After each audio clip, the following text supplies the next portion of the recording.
সুপ্রভাত। আজকে 9th June মঙ্গলবার। আমি দেবযানী। নতুন দিনের শুরুটা কিভাবে করব?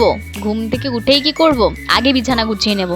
আমি বাবা পরিপাটি ঘর খুব পছন্দ করি। ঘর যদি এলোমেলো হয় আমারও মেজাজ গরম হয়ে যায়। পরিপাটি ঘর শুধু মনকে ভালো রাখে না, চোখকেও কিন্তু ভালো রাখে। চলো দিনের ছোট ছোট কাজগুলো সেরে নিই তোমাদের সাথে কথা বলতে বলতে। এই যে এখন আমি সুন্দর করে আমাদের ঘর দুটো মুছে নিচ্ছি। ঘরদোর মোছার পর একটু নিজেকেও তো সময় দিতে হবে নাকি? তাড়াতাড়ি করে ঘর মুছে চলে গেলাম ব্রাশ করতে। ফ্রেশ হতে হবে তো, একটু স্কিন কেয়ারও তো দরকার নাকি? স্কিন কেয়ারের পরে চলে এলাম বাবা মার ঘরে। বাবা মার বিছানাটা সুন্দর করে গুছিয়ে সুন্দর করে সেট করে দিলাম। এই যে বিছানা কিন্তু একদম সুন্দর টান টান হয়ে রয়েছে। খালি জলের বোতলগুলোও ভরতে হবে, যা বিভৎস গরম পড়েছে ফ্রিজে জল রাখতে হবে। ঠান্ডা জল ছাড়া এই গরমে থাকা মুশকিল। শরীরকে ডিহাইড্রেট রাখতে হবে তো নাকি?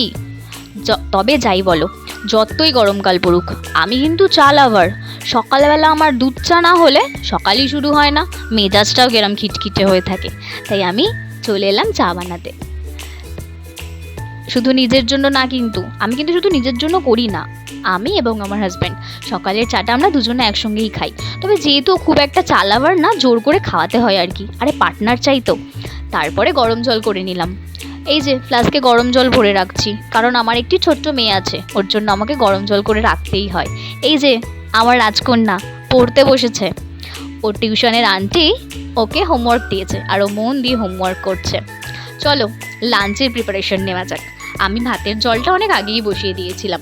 গরম জল শেষে চালটা হাঁড়িতে তুলে দিলাম ভাত করতে।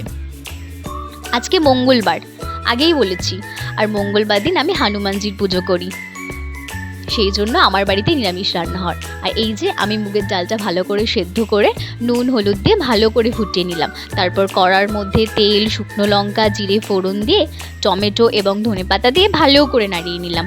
টমেটোটা একটু নরম হয়ে গেলে আমি ডালটা দিয়ে দেব।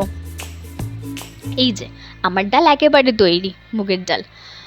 যদিও রান্নাগুলো ঠাম্মি বসে বসে পাশ থেকে আমাকে একটুখানি হেল্প করে দেয়। তারপরে কড়াইতে করলা ভাজতে দিলাম।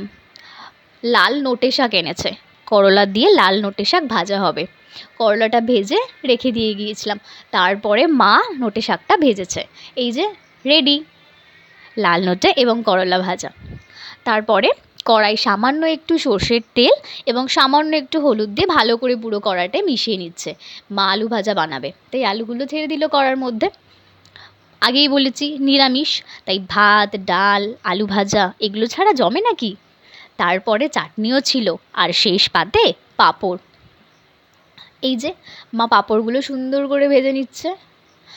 আপনারাই বলুন বা তোমরাই বলো, কি যে বলে সম্বোধন করব, মাঝে মাঝে গুলিয়ে যায়। যাই হোক, স্নান সেরে নিলাম। এবারে পুজো করতে হবে। না না, পুজো তো করব, তার আগে একটুখানি নিজের যত্নও নিয়ে নিই। সারাদিন যে অনেক কাজ হলো। ভালো করে স্কিনে টোনার দিয়ে একটা ময়শ্চারাইজার ইউজ করে নিলাম। ভীষণ গরম পড়েছে, আর গরমে ঘামও হচ্ছে অত্যাধিক। বেশি কিছু ক্রিম অ্যাপ্লাই করা যাচ্ছে না, স্কিনটা যেন সারাদিন কীরকম চটচটে হয়ে থাকছে। এই যে আমি আমার পুজো সেরে নিয়েছি।